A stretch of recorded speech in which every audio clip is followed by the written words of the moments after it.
Bienvenue sur Juste un fan de foot, la chaîne de tous les passionnés du ballon rond et surtout, de ceux qui vibrent pour le Paris Saint-Germain. Si tu veux tout savoir sur les dernières actus du mercato, les transferts en cours, les pépites visées par Paris et les coulisses des grandes décisions du club, n'oublie pas d'aimer cette vidéo, de t'abonner et d'activer la cloche pour ne rien rater de cette folle intersaison. Ibrahima Konaté, c'est aujourd'hui un des défenseurs centraux les plus prometteurs et les plus courtisés d'Europe. Natif de Paris, passé par le centre de formation du RC Lieusaint avant de poursuivre à Sochaux, il a forgé sa réputation à Leipzig puis confirmé son potentiel à Liverpool. À seulement 26 ans, il cumule déjà plus de 150 matchs en Première Ligue et un titre de champion d'Angleterre, un palmarès impressionnant pour son âge. Pourtant, malgré des performances solides, 2,4 interceptions et 5,3 dégagements par match la saison passée, il a décidé de ne pas prolonger son contrat, qui court encore jusqu'en 2026.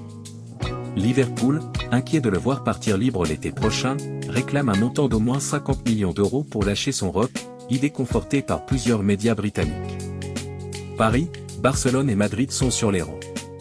Le PSG peut s'appuyer sur son effectif de stars et ses ressources financières, mais Florentino Pérez, lui, est persuadé d'avoir déjà conquis le cœur de Konaté. Selon Defensa Central, le défenseur a assuré vouloir rejoindre la Casablanca, même si cela signifie attendre l'été 2026 pour arriver libre. Côté parisien, on murmure que Luis Campos et Luis Enrique ont déjà évoqué un projet sportif où Konaté deviendrait rapidement un pilier de la défense aux côtés de Kim Min-jae.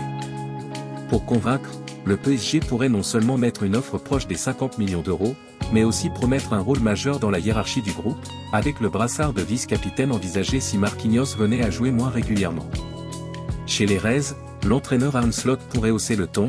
Selon Team Talk, il envisagerait de promettre « l'enfer » à Konaté en cas de refus de prolonger, histoire de préserver l'esprit d'équipe. Mais face à un joueur sûr de son choix et à un salaire attractif à Paris ou Madrid, la pression risque de rester sans effet durable, c'est souvent le joueur qui a le dernier mot dans ces négociations. Fidèle au PSG, Marquinhos, le capitaine brésilien, est resté serein face aux rumeurs. Son parcours, de la formation corinthienne à la Ligue des Champions, fait de lui un cadre exemplaire. Plus de 350 matchs sous le maillot rouge et bleu, 10 titres de champion de France, et surtout l'ADN d'un leader. Malgré des offres récurrentes d'Arabie Saoudite qui proposent parfois des salaires 2 fois supérieurs, il a réaffirmé son amour du club et de la ville, avouant vouloir y terminer sa carrière. Pourtant, le PSG ne veut pas se reposer sur ses lauriers, la rotation est érigée en règle par Luis Enrique. L'arrivée possible d'Ilya Zabarny, 22 ans, grande révélation de Bournemouth, 1m92, 4 tacles et 3 interceptions de moyenne par match, illustrerait cette volonté de doubler les postes avec des talents émergents. Paris a proposé 60 millions d'euros avant le mondial des clubs, mais Bournemouth demande toujours entre 70 et 75 millions d'euros. Si la négociation évolue, Zabarny pourrait devenir l'option, à venir, idéale, offrant à la fois gabarit et qualité technique dans la lignée du recrutement parisien récent. Côté attaque, le PSG a vécu une saison de feu.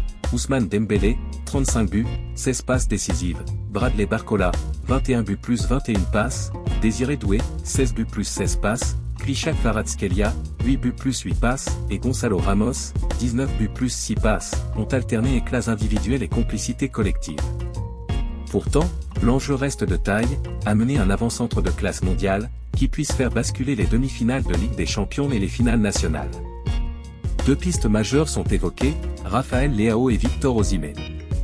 Leao, 26 ans, sorti d'une saison plus discrète à l'AC Milan mais encore sous contrat jusqu'en 2028, pourrait être séduit par un retour dans l'orbite de Luis Campos, qu'il a fait éclore à Lille. Le profil est idéal, polyvalent, capable de dézonner et de créer des espaces pour ses coéquipiers. Osimhen, actuellement prêté à Galatasaray par Naples et qui continue de briller avec l'équipe du coach portugais José Mourinho. Toutefois, les négociations avancées entre Paris et son entourage n'ont pas disparu, le club de la capitale connaît l'importance de son gabarit, de sa puissance et de son sens du but. D'ici à la clôture du mercato, il faudra suivre de près l'évolution de ces dossiers, car un déplacement d'Osimhen à Paris ferait trembler la Liga. Au milieu, la quête d'un joueur capable de combiner endurance, vision de jeu et solidité physique se poursuit. L'équipe évoque toujours la possibilité de faire venir Joshua Kimmich, le métronome du Bayern Munich. 30 ans, plus de 300 matchs en Bundesliga, 9 passes décisives et 4 buts en championnat la saison passée. Si Kimmich est l'option rêvée, d'autres noms émergent, dont celui de Richard Rios. À 24 ans, le Colombien de Palmeiras vient de réaliser une Copa Libertadores remarquable, avec 5 buts et 7 passes, et affiche une maturité tactique impressionnante. Rios a décliné une offre de 24 millions d'euros de la Roma et refuse d'aller en Russie, préférant poursuivre en Europe occidentale. Paris suit ce dossier de près à mettre les 30 millions d'euros demandés pour un profil prometteur. Pendant ce temps, la première recrue officielle est déjà tombée, Mohamed Amin El Idrissi, 20 ans, ancien capitaine d'Amiens B, National 3, vient de signer un contrat professionnel d'1 an avec le PSG, intégré à l'équipe Espoir. Technique, leader naturel, il pourrait rapidement évoluer en équipe première si son adaptation se passe bien. Un signe que le club ne mise pas uniquement sur des stars établies, mais aussi sur la formation et le futur. Ce mercato s'annonce donc riche en rebondissements, entre la bataille Konaté versus Real, la confirmation de Marquinhos, la course à Zabarni, Leao ou Osimhen, la quête du métronome Kimmich ou du diamant brut Rios, et l'intégration d'El Idrissi. Paris montre ses ambitions sportives et stratégiques. Alors, dis-nous en commentaire qui tu aimerais voir signer en priorité à Paris, le Rock Konaté, le Maestro Kimmich, le serial buteur Osimhen, le diamant Rios. Luis Enrique. On a fait une très bonne compétition mais, à la fin, on n'a pas remporté le trophée. Nous sommes tristes, c'est difficile, mais c'est le sport de haut niveau, c'est la vie, il faut accepter. Je pense que si l'on parle du match, Chelsea a très bien joué et mérité la victoire. On doit accepter ça. C'est le moment de finir la saison. Elle a été très longue, et c'est le moment de profiter des vacances. Comme d'habitude, aujourd'hui encore, nos supporters nous ont soutenus même si c'était difficile pour nous. Ils le font tout le temps, à chaque instant.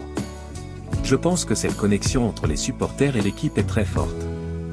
J'espère faire encore mieux à l'avenir, ce sera l'objectif. Marquinhos. C'est toujours difficile de perdre une finale. C'est le match à ne pas perdre. Mais si je regarde en arrière, on a quand même fait une Coupe du Monde de foot. Nous avons joué contre des équipes de très haut niveau, nous les avons battues pour arriver jusqu'en finale. On avait réalisé un parcours excellent jusqu'ici. C'est dommage, on n'a pas réussi à être efficace lors du match qu'il ne fallait pas perdre. Je pense. Le PSG est qualifié pour la Coupe du Monde des clubs 2029. Voici les autres clubs déjà qualifiés. En remportant la Ligue des Champions le 31 mai dernier, le Paris Saint-Germain a validé son ticket pour la Coupe du Monde des clubs 2029. Le nouveau format de la compétition, qui regroupera les plus grands clubs des 5 continents, réserve automatiquement une place aux vainqueurs des éditions 2026, 2027 et 2028 de la CA. Ces 3 futurs champions accompagneront donc le PSG. Côté Asie et Afrique, les Saoudiens d'Al Ahly et les Égyptiens du Pyramide FC seront également de la fête. Tous deux ont remporté la Ligue des champions asiatiques, AFC, et la Ligue des champions africaine, CAF, cette saison, assurant leur participation. Les 3 prochains vainqueurs de chaque zone les rejoindront pour former le contingent final. Voici le message du président du Paris Saint-Germain à l'issue de cette interminable mais agréable saison 2024-2025. Nasser Al-Khelaifi, président du Paris Saint-Germain, adresse ses remerciements à l'ensemble de la famille du club après une saison historique, marquée par un quadruplé national, Ligue 1, Coupe de France, Trophée des Champions. La toute première Ligue des Champions remportée avec la plus jeune équipe de l'histoire du PSG à ce stade de la compétition. Une finale de la Coupe du Monde des clubs, fruit d'un parcours remarquable. Des succès collectifs étendus aux autres sections, handball, judo, football féminin, sport, centre de formation, et aux 26 athlètes olympiques de Paris 2024. Il souligne la difficulté des compétitions, l'exigence des calendriers et la force de l'esprit collectif, ainsi que la performance spectaculaire d'un groupe uni. Il remercie le staff, entraîneurs, dirigeants, anciens présidents. Les joueurs, véritables soldats, sur et en dehors du terrain. Les salariés et partenaires qui œuvrent au quotidien. Les supporters, qui ont porté l'équipe dans tous les stades et lors des célébrations. Enfin, il rappelle que le projet du PSG vise la durabilité et la continuité, fondé sur l'humilité, le collectif et la fierté de représenter le club et la France, et lance un appel à poursuivre les efforts, en route vers de nouvelles victoires. Pense à aimer la vidéo si tu as appris des choses et abonne-toi à Juste un fan de foot pour ne rien manquer de cette intersaison explosive. Reste connecté, car on décortiquera chaque rumeur et chaque officialisation jusqu'au 1er septembre. Paris est magique.